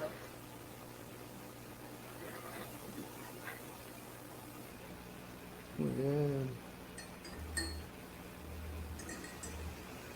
Bueno, le damos entonces a la segunda parte. Vos vigilanteás el chat. Dale. Vene para que ninguno se me ría por la espalda. Dale, yo controlo. O si preguntan cosas difíciles, me salvás. Dale. Che, bueno, yo no sé, ya después fuera de broma, no sé qué puedo decir después de esta linda clase. Y encima Fede que nos roba la primicia de que se puede entrar de muchas maneras a la vez. Así que, no, pero hablando en serio, yo siempre hago lo mismo, ¿no? Y trato de ver si se puede entrarlo de vuelta y de vuelta y de vuelta a repasar lo mismo. Y siempre parto de la misma única fórmula que tenemos, que es esta de la fórmula genérica con el formalismo MIR, pero que, como decía Venecia recién, sigue siendo la base de la cosa, ¿no? Porque en realidad seguimos siempre entendiendo esto de la dosimetría como un producto entre la actividad que se acumula en algún lugar y un factor S que es un factor precalculado. Que en realidad también siempre decimos que lo que nos está dando a nosotros es calcular esto, la actividad acumulada en ese lugar. Y siempre hacemos eso en realidad. Lo que pasa es que a veces lo tenemos que abordar de manera distinta porque no es tan fácil calcular esa actividad. Y encima siempre también lo único que tenemos para calcularla es imágenes que son imágenes diagnósticas, que si bien cada vez más son imágenes que se llaman cuantitativas, ¿verdad? No son todavía cuantitativas, pero cada vez se acercan más. ¿Por qué no son cuantitativas? Sí, porque las imágenes tienen cuentas que no son la actividad, provienen de la actividad. Y bueno, de esa actividad absorbida en un determinado lugar la sacamos de imágenes, ya sea las imágenes que sean. ¿Y para qué la queremos? Para hacer esta área, esta integral del área bajo esta curva, es lo que es esa famosa sombrerito o actividad acumulada, que es nuestro aporte a la dosimetría. Esa actividad la sacamos de imágenes, que no es tan sencillo como decir, bueno, me fijo cuántas cuentas hay en determinado foco. Me fijo cuántas cuentas hay en determinado foco, pero tengo que transformar esas cuentas en actividad. Y ya de por sí entonces tengo que hacer un producto con una fuente de calibración. Y un poquito más también, por eso se vuelve así un poquito más complicada. Cualquier fórmula, no es necesario ni siquiera que se acuerde de esta fórmula. Hay montones de fórmulas que intentan la cuantificación que lleve a transformar esas cuentas en unidades de actividad. Hasta las más sencillitas tratan de alguna manera, como esta que no es demasiado complicada, tratan de alguna manera de tener en cuenta, por ejemplo, algo de corrección por la atenuación. Estas son imágenes planares, vista de adelante y de atrás, y entonces de alguna manera hay que tratar de arrimar el bochín a cuánto se está atenuando la información que estamos detectando. Bueno, también la podemos detectar con formas más complejas, como las imágenes posteriores, las que más se hacen ahora, que son imágenes, llámenle tridimensionales, llámenle híbridas, que son imágenes de un espectro, o eventualmente, mejor todavía, de un SPECT-CT.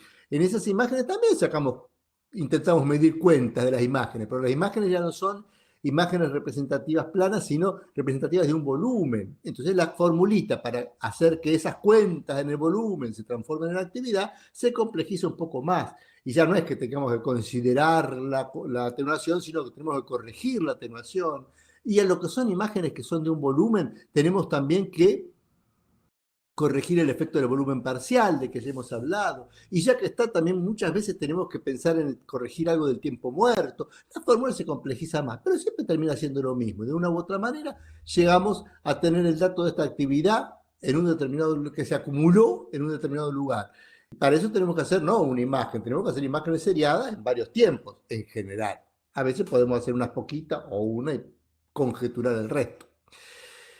Y eso, bueno, y después de eso sí, ya tenemos que ir al producto. Y esos factores S que siempre decimos son factores S de tabla. Y insiste Venecia, recién decía, podemos hacer nuestras propias tablas. Bueno, en realidad, sí, más bien, por supuesto que son de tabla, que nosotros podemos hacer nuestras propias tablas, pero cada vez más esos valores, uno dice de tablas como casi una especie de eufemismo de que son valores precalculados.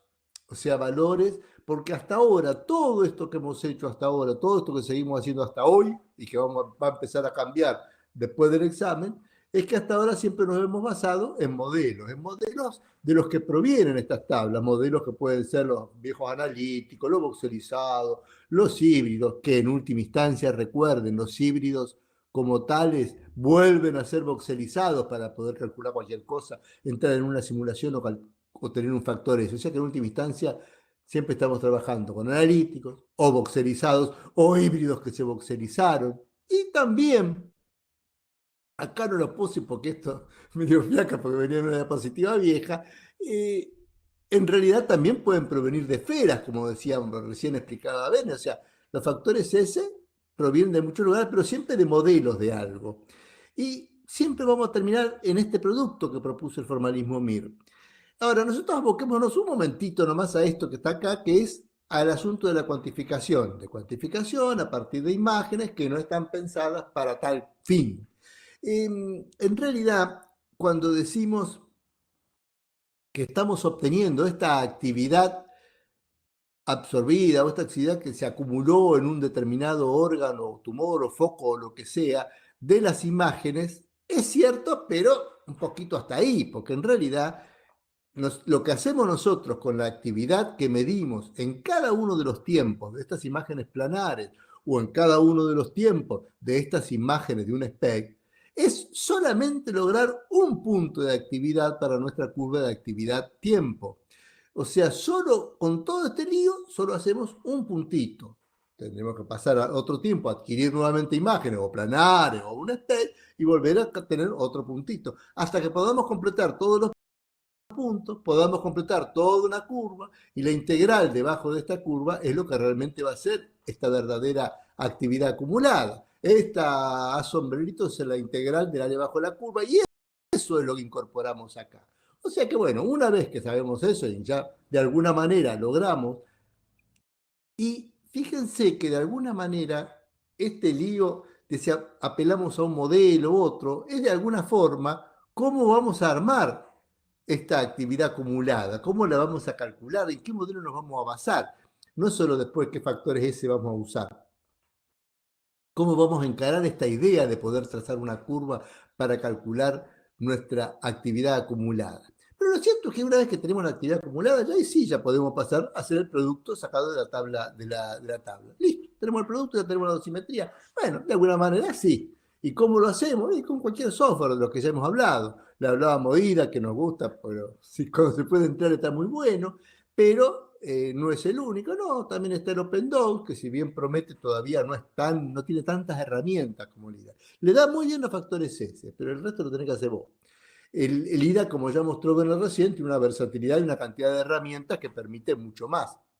También tenemos que tener en cuenta ese que era el Instituto Nacional del Cáncer de Estados Unidos. Bueno, una porque es free, porque se puede pedir, aunque sea un poco de lío.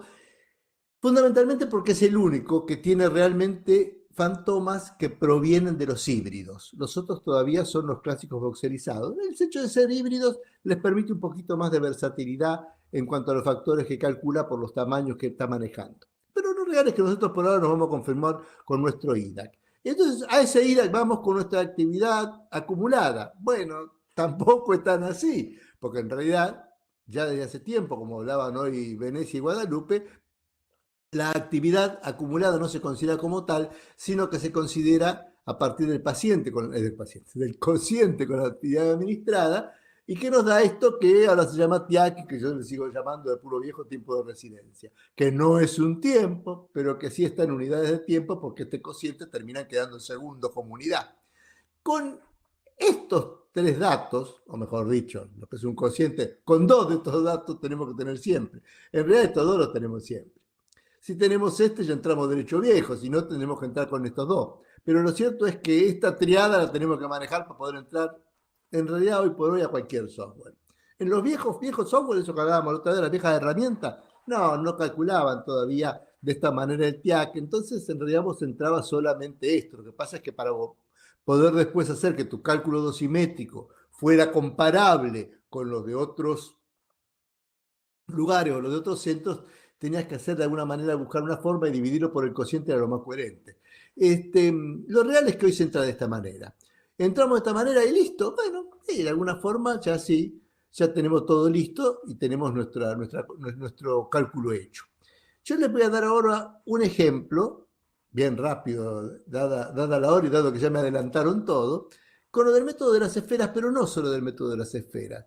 Y la idea de dar un ejemplo en base a algo clínico era porque todavía circula mucho y existe mucho esa idea de que no, pero esto del cálculo dosimétrico parece ser una sofisticación, y no, hay casos, por dar un ejemplo incluso hasta bastante viejo ya, en que se vuelve una necesidad imperiosa hacer una cuantificación dosimétrica, un cálculo dosimétrico. El empleo del modelo en un ejemplo práctico, en realidad vamos a emplear dos modelos. El caso es un caso concreto, es de hace varios años, o sea que no es mentira, el caso es tal cual se los cuento, pero es cierto que no le hicimos un cálculo dosimétrico porque no estaba el IRAC en ese momento, y bueno, buscamos la aproximación con captaciones y demás. Era un muchacho joven, en el caso, que tenía una insuficiencia renal y estaba en hemodiálisis por la insuficiencia renal. Se iba 3 veces por semana y se hacía diálisis. Estaba en una lista de trasplante, mejor dicho, una lista de espera para conseguir un trasplante de riñón. Y en ese estado, pobre, estaba bastante complicado, se le detectó un cáncer de tiroides, un cáncer diferenciado de tiroides, un folicular era un papilar grande. Y se le hace una tiroidectomía total. Como siempre y de rutina, después de la tiroidectomía se administraba se indicó una dosis terapéutica de iodo 31. Esto en sí, un cáncer de tiroides en un muchacho joven que le hace una tiroidectomía y darle después una dosis, es de rutina hace un montón de tiempo y tiene un excelente pronóstico. Lo que complicaba esto era que tenía una insuficiencia renal y estaba en diálisis, pobre. Pero bueno, justo eso es lo que le daba la complejidad. Una vez que le quedó, siempre queda un remanente tiroideo, pero a veces quedan remanentes tiroideos, o sea, quedan restos tiroideos que se tratan de extirpar para mejorar el seguimiento, porque a veces el tumor es multifocal y nada aseguraría que no tenga un foco en ese remanente que quedó. Bueno, por muchas cosas se hace una dosis ablativa de ese resto que quedó. El problema acá en este caso es, por un lado, que el remanente quirúrgico era importante en cuanto a magnitud, era un resto grandote, se palpaba incluso. A veces quedan restos que son prácticamente indetectables y que igual se puede pensar que merecen una dosis terapéutica. En este era destruir un pedacito de tejido que había quedado. ¿Por qué había quedado? No es que estuviera mal operado, la operación del muchacho era muy compleja, bueno, la operación fue bastante rápida y bueno, quedó un resto importante. Pero además, la captación en ese resto era muy, muy bajita. ¿Por qué era muy bajita? Probablemente porque por estar en hemodiálisis, que ocurría 3 veces por semana, recibía, se lo pintaban con alcohol yodado para poder poner las cánulas de la diálisis en la fístula que hace con la que se conecta al aparato, digamos. Bueno, ese alcohol yodado que recibía 3 veces por semana, abundante, que estaba perfecto porque era un excelente desinfectante, lo tenía de yodo hasta acá, es decir, su pool interno de yodo era muy importante, con lo cual su tiroides estaba requete contra saturada de yodo, su ratito de tiroides estaba requete contra saturado de yodo, y el yodo que le fuéramos a dar iba a competir con un montón de yodo estable que estaba ahí dando vuelta. A como fuera, se lo podía dejar un tiempito sin usar alcohol yodado, su pool de yodo iba a bajar, porque no es que estuviera acumulado en la grasa o en otro lado, pero de todos modos su captación siempre iba a ser baja. Entonces, al tener una captación tan bajita en el resto tiroideo, que sin embargo era importante, la dosis que tenía que recibir quizás tuviera que ser mayor que la que requería un paciente al que le daban una actividad fija. Sí, le quedó un resto importante, bueno, dale, qué sé yo, un resto importante. Un resto que queremos destruir. Si fuera muy importante, tampoco habría que exagerar con la actividad. Sí, una dosis de 100 milicurinos. No, en este habría que calcular realmente con la mayor precisión posible cuánto le ibas a dar. Pero por otra parte, además, esto implicaba que requería una dosis alta, es decir, que a ese resto tiroideo, para poder destruirlo, había que darle una actividad importante. Yo acá puse requiere una dosis alta, está mal decir esto de puro médico, en realidad una actividad alta, que es lo que vos le vas a administrar. Pero Por otro lado, la insuficiencia renal complicaba todo. ¿Por qué? Bueno, además de por su estado de salud, pobre, además de porque lo sacó de alguna manera de la lista de trasplantes, porque con un antecedente oncológico así, no queda muy bien posicionado para lograr que le den un riñón, digamos. Además, su insuficiencia complicaba todo, porque se imaginan que este paciente no eliminaba por orina, que es la principal forma en que se elimina el radioyodo. Con lo cual, si vos le dabas radioyodo, lo iba a tener, solo iba a decaer por el decaimiento físico, era una barbaridad. Vos sos una persona que le das lo que sea de yodo, a las 72 horas le quedó poquísimo, salvo lo que se concentró, donde se haya tenido que concentrar, el resto del cuerpo se va depurando. A si vos le dabas y lo dejaba, a los 3 días seguías teniendo lo mismo, salvo el decaimiento físico, que en el radioyodo sería el 131, más o menos un 7% por día. Es decir, que seguía de yodo hasta acá. Una dosis de 100 milicurí para él podría ser una enormidad. Podría realmente llegar a destrozar toda su cosa medular. Es decir, que en este paciente tenías 2 cálculos dosimétricos para hacer. Uno era qué actividad había que concentrar en el remanente, o mejor dicho, qué actividad había que administrar para asegurar que en el remanente se depositaría una determinada dosis en Gray. Por ejemplo, eso no está muy claro, pero ya hay muchísima bibliografía. Hay quien dice que vos tenés que depositar 300 Gray en un remanente para realmente asegurarte que lo destruís. O de la misma manera que dicen que en una metástasis, que son de otro tamaño y demás, bueno, en una metástasis hay que depositar al menos 80 Gray. Bueno, ¿cómo te asegurás que depositas en ese remanente? Supónganse que aceptemos 300 Gray. Bueno, tenés que calcular qué actividad va a acumular. Tenés que administrar una pequeñísima dosis trazadora y fijarte. Pero además de eso, en este paciente, cualquier actividad podía ser perfectamente una actividad tóxica medular, no como esa que decíamos hace un ratito cuando hablábamos con Federico, de que los cálculos daban como 700 milicurí y el paciente seguía sin dañar su médula, entonces los nucleares decían, no, ¿para qué le vas a dar tanto? Si con 200 basta. En realidad en a lo mejor 100 milicurí, 80 milicurí implicaban directamente una cosa tóxica para su médula. Entonces también tenías que hacer una dosimetría de sangre. Es decir, tenías que hacer 2 tipos de dosimetría. Una para el remanente y otra, bueno, sangre-médula, por ejemplo. Sangre como órgano fuente, médula o roja como órgano blanco. ¿Y cómo haces esas dos? O sea, eso sería para ver cuál sería la actividad máxima tolerable. Bueno, en realidad vamos a complementar los datos de la fórmula con el método de las esferas. No, le puse los dibujitos porque sería aburrido, pero lo que tenías que hacer era darle una pequeñísima actividad trazadora. Lo otro era, el paciente no eliminaba nada si no lo dializabas. Pero si vos dejabas que lo dialicen como lo estaban dializando 3 veces por semana, en cuanto lo dializaban se le iba todo, porque es así, depende de cómo prepararan los electrolitos, pero de todos modos. Entonces, era realmente complicado eso. Entonces, bueno, ¿cuánto tiempo podía estar sin dializarse? Bueno, por su cuadro clínico no demasiado, pero ¿cuánto tiempo sería coherente dejarlo? Bueno, supónganse que se lo podía, si lo agarramos el viernes a la última hora, después de que había hecho la diálisis, pero no se hacía la diálisis del lunes, bueno, de tal manera que tenías un lapso determinado para saber que en ese lapso no lo iban a dializar. Perfecto. Entonces en ese lapso su yodo iba a estar por allá arriba. Bien, en base a eso, ¿qué podemos calcular? Cuando vamos acá al IDAC, no estaba el IDAC en esa época, sino que hubiéramos hecho hoy, bueno, hubiéramos ido acá como marcó Venecia recién, y vamos acá donde dice IDAC esferas.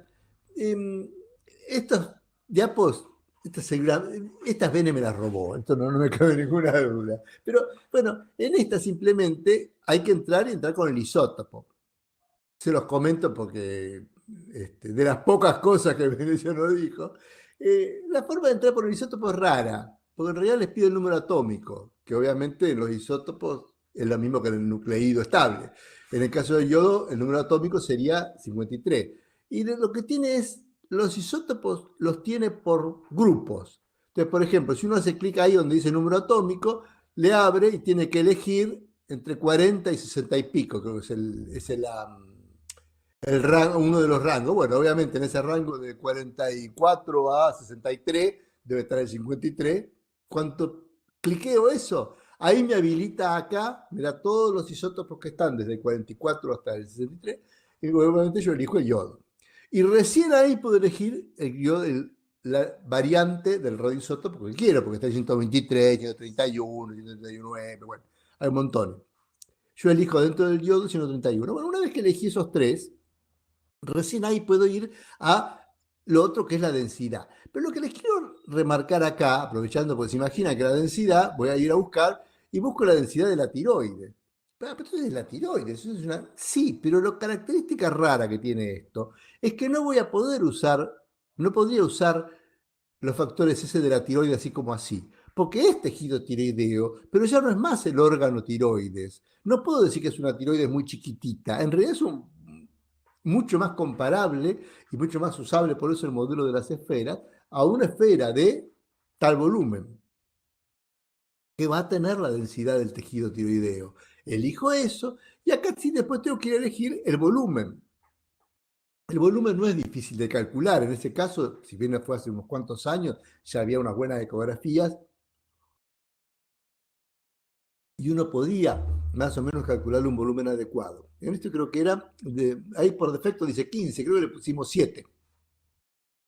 Fíjense que hasta ahora no hay ningún número, todas las esferas que están acá están en 0, o sea, una cosa interesante, esto de casualidad salió del 7, pero fíjense que acá están todas las esferitas, avanzan de 1 centímetro cúbico, 1, 2, 3, hasta 10, y después avanzan por decenas, 10, 100, 200, 300, siempre centímetros cúbicos. Y hacia abajo lo mismo, hay medio centímetro cúbico, la décima y una centésima.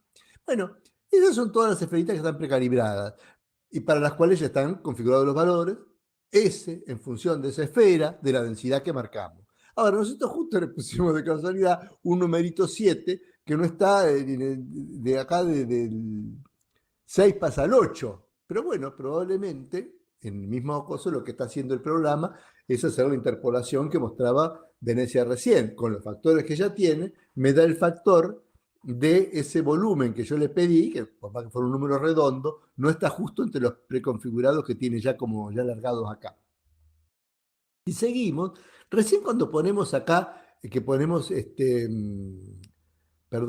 ponemos, recién cuando ponemos, sigue sin haber nada, calcular acá, marcamos el calcular, recién ahí se abre el resto, que es para que ingresemos los datos. Aquí se cargan un montón de datos. ¿Y de dónde salieron? En realidad no salen de ningún lado, simplemente. En función de lo que yo puse, lo que acá no está en 0, sino que por defecto está todo en 1, me da como si yo hubiera indicado que había administrado una actividad de 1, o sea que no le demos ni bolilla a esto que aparece acá al principio. Esto tampoco, son valores simplemente que están fijados por defecto todo en 1 en el programa. Ahora yo tengo que entrar con los datos. ¿Y con qué entramos? Acuérdense, siempre tenemos que entrar con la actividad administrada y la actividad acumulada, o con el tiempo de residencia, con el TIAC. Pero bueno, siempre de todos modos vamos a tener que tener la triada. Por uno u otro lado vamos a entrar. Si vamos por un lado nos pide 2 datos, actividad administrada y actividad acumulada, y si entramos con el tiempo de residencia, derecho viejo vamos al otro. Pero bueno, entramos con el tiempo de residencia, le ponemos ahí, acuérdense que acá lo pide en horas y nosotros lo tenemos calculado en segundo por nuestra fórmula, y ya listo, ni bien lo pusimos, ya nos apareció. Acá en las esferas redondas, y acá el exacto nuestro, que justamente está entre estos dos valores del 6 y del 8. Y ya está. Bueno, en este caso nosotros lo estábamos haciendo con una dosis trazadora, o sea que si podemos decir, bueno, si con esta dosis, porque además estamos usando el tiempo de residencia, si con esta con esta actividad trazadora de tanto logramos que se depositen, no sé, acá son unos pocos miligray por la dosis trazadora, por la actividad trazadora que administramos, se depositaron en el remanente unos pocos miligray. Yo quiero depositarle 200 miligray, o perdón, 200 gray, o 300 gray. Bueno, ¿cuánto tendría que haber administrado? Tanto. Muy bien, hasta ahí viene bien, pero ahora nos queda lo otro.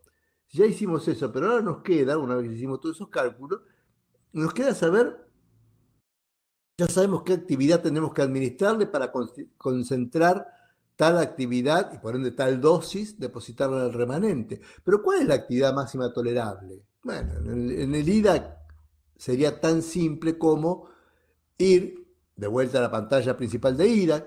No vamos a ir a Quefera ni al modelo de la vejiga que tanto le gusta a Venecia, no, vamos directamente a este de órgano fuente. Bueno, vamos a órgano fuente, clicamos en órgano fuente y acá tenemos que decidir cuál va a ser nuestro órgano fuente. Nuestro órgano fuente yo decido que sea la sangre, está acá. Entonces acá voy a cargar mis datos. Mi dato de, bueno, en este caso sería en este hay que entrar con tiempo de residencia, lo de siempre, con la actividad, etc. En cuanto le pongo calcular, me va a dar los eventuales órganos blancos, yo voy a elegir la médula. Y ahí tendría hecho mi cálculo. Lo que sí, acá, ¿cómo hago para tener los valores en sangre? ¿Con las imágenes? No, ahí ya soné con las imágenes. Acá tengo que sacar muestras de sangre.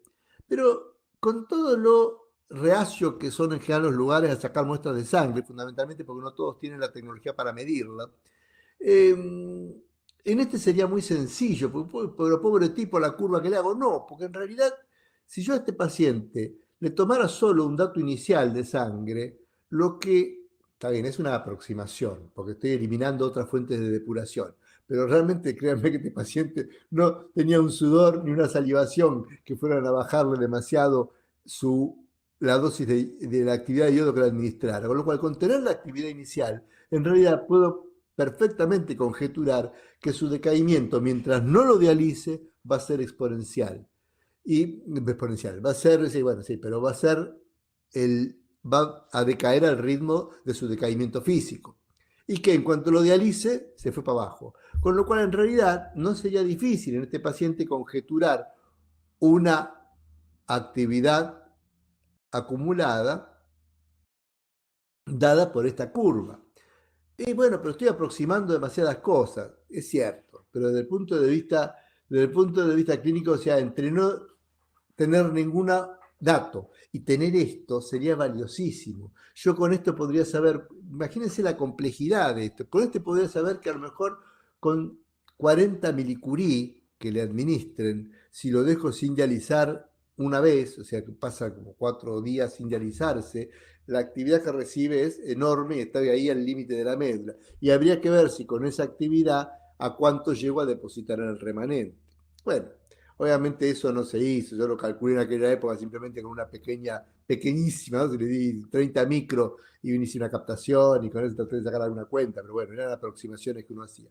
Pero fíjense cómo tenemos dos modelos encarados en el mismo paciente y simplemente, es cierto que esto no es un caso re común, pero es cierto, cuando hace muchos, aparecen muchos como este, y que en realidad demuestra que está muy lejos de ser una cosa así presuntuosa que hacer dosimetría, es una necesidad clínica. Que en muchos pacientes no sea necesario, es probable, en casos como el yodo, sí, sería mejor.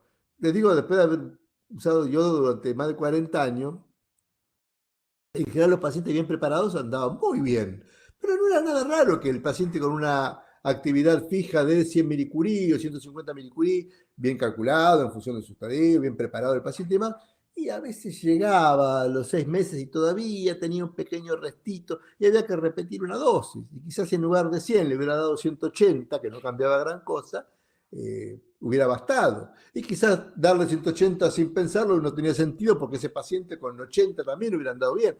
Hacer un cálculo dosimétrico seguro que ayuda, aunque no sean casos tan complejos como este.